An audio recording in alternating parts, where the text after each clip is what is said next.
Yo, what's good, what's good? We back at it again. Yes, the revolution will not be televised. It will not be televised. And I'm out here. It won't be televised, but it might be internalized by the internet. Oh, you like that, you like that. Check it out, we over here making videos and shit, you know what I'm saying? Now, this video I'm going to drop for you is going to be about the Indigenous Army of Haiti, right? I was speaking about that last time and how we view everybody as colonized. Now, I'm going to tell you about the arrival of Christopher Columbus. Now, I'm going to keep it real with you. Christopher Columbus and his arrival is part of fake history. Trump has a term he likes to use called fake news. Well, I have a term called fake history. Fake history. There's a lot of fake history out there by African American people in the Americas. Now, this is mind-blowing. I want everybody to hear this, okay? Christopher Columbus was not the first one to discover, quote-unquote, discover the Americas.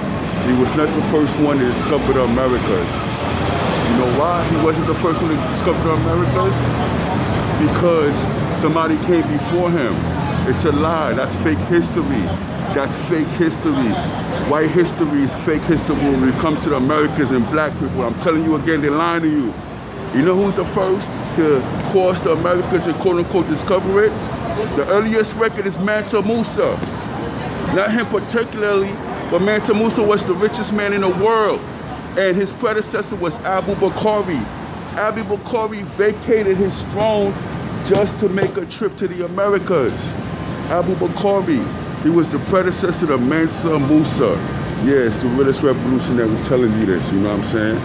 Now, what they don't tell you about Abu Bakari and his expedition is that one person returned to get him and he went back on it. What they don't tell you about the expedition of Abu Bakari is that it did arrive in Americas. It was successful. The white historical narrative is they don't know what happened. But when you look at the true historical narrative of what happened, he made it to the Americas safely, and he was able to spread the technology he brought with it, and he was able to inhabit the Americas and domicile with the people he found there. The reason why we know he made it there is because it's documented by Queen Anna Kanoa. Yeah, when Christopher Columbus landed on Haiti, Haiti had a queen. Her name was Queen Anna Kanoa. And she had an exchange of letters she had with her chiefs speaking about Columbus and the guys who came with to terrorize the people. And in the letter she states that Columbus reminded her of Abu Bakari, and when he came, some of the men that were with Columbus reminded her of them. And she noted how when Abu Bakari arrived, it was big news. It spread throughout the fucking Americas, because that was the first time, like one of the first times a foreigner had come from Africa. And it spread like big news that they came, they made it. That's why they were so welcoming to Columbus. Now, he made it, and when they arrived, they found black people here. And when Christopher Columbus arrived, he found black people inhabiting the island of Hispaniola, quote unquote. But they don't tell you that. But he writes it in his diary that he was amazed to find black people inhabiting the Americas. You know, because the Americas have black civilizations. The foundation of civilization of the Americas is the Olmecs. Now I want to clear something about the indigenous Aboriginal community when it comes to Africa and Americas that people get confused. It's the out of Africa theory that wants you to think all life started out of Africa. And that theory has been debunked. We didn't know not all started out from Africa, because we were spread, because as you know, the world was actually one large landmass, and we were spread out across that landmass. Because we were, and black people, which are the original race of this earth, melanated planet, melanated people, we were spread out all over that landmass. So when it split up into the different continents and pieces that you see now, we were not just in one location in Africa. We were spread out. So there were people on the landmass that became the Americas, and they developed on par with Africa.